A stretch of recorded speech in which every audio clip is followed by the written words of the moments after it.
go back to each of the previous halving cycles, we had these big run-ups, went to 2.3, 2.4 times the fair value. Well, why would anything trade above fair value? Well, humans are going to human. Humans, mostly they can't do math, to our conversation earlier. But then secondly, they FOMO, right? They see something moving and they got to get in. So the price goes up above fair value. But then what happens is leverage comes in and the gamblers and the speculators come in, and that pushes the price way above fair value. But at some point, gravity takes over and you head back toward fair value and you usually crash right through. And then you get to a washed out, really undervalued because you got margin calls and you got the unraveling. Crypto world is buzzing with speculation about what's to come. Will the price skyrocket to new heights or crash back down to earth? In this must-watch interview clip, legendary investor Mark Yusko shares his bold predictions for Bitcoin's adoption curve and the potential for it to reach billions of users worldwide. Yusko, the founder of Morgan Creek Capital Management, has a track record of making accurate calls on Bitcoin's price cycles, and he's not holding back this time, laying out a detailed roadmap for where he sees the price heading in the months and years ahead. You don't want to miss what he has to say about the crucial role leverage and speculation will play in driving the next bull run, and his insights on how this cycle could be different from anything we've seen before. This is footage you'll want to see before making any moves in the crypto market over the next year. Look, what's going to happen, in my opinion, is the halving is going to occur. The fair value is going to increase because that's what happens when the halving occurs. The fair value goes up because the price needs to adjust to support the miners. Now, in this cycle, the fair value probably doesn't go up as much as previous cycles because we have this pre-halving event of the ETF, which boosted the price closer to fair value so that most of the miners are doing okay right now. But the fair value is probably going to go up to, call it, 75-ish K would be my estimate. In a normal cycle, then the leverage comes in and it pushes that to 2.3, 2.4 times. Well, there's not as much leverage now because, they got rid of CZ at Binance, so that's not as much leverage. And they got rid of some of the old bad actors in terms of the leveraged lenders.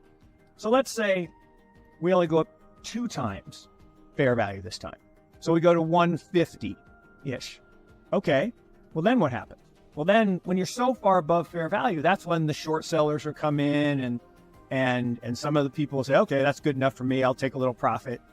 And then we start to go down. So how far down do we go this time? To your point, if somebody bought in today at, 68, 69, whatever, and it's 150, they might not sell right away. And yeah, they won't. You and I both know there are a whole bunch of people who are like, I'm going to wait for a pullback. And then it's going to go up some more. And they're going to be, I'm going to wait for a pullback. And then it's going to go up some more. And when it gets to 110, they're going to be like, okay, I'm in. Well, then if it goes to 150, they're like, oh, this is awesome. But as it starts to roll over in the next bear market, which I think happens, at the end of 25. Yes. Then what happens? Yeah, well, again, the 4-year cycle. The 4-year cycle, okay, I believe, is baked in because it's hard-coded around the halving. And the halving creates this impetus for price to rise. People FOMO in, and we get above fair value. Inevitably, an asset either stays at above fair value and grows into it. Now that's certainly possible. You look at like NVIDIA. Is NVIDIA going to stay at a crazy, ridiculous price? And is the value going to grow into it? Or is it going to crash down back to fair value like Cisco did, like Microsoft did, like Intel did? Here's the crazy thing. In 2000, Intel went up 20-fold over about 18 months. 20 times, just like NVIDIA, right? Everybody said their chip's going to change the world. It's going to be great. Today, 24 years later, it's down like 60%. Because what happened? NVIDIA happened.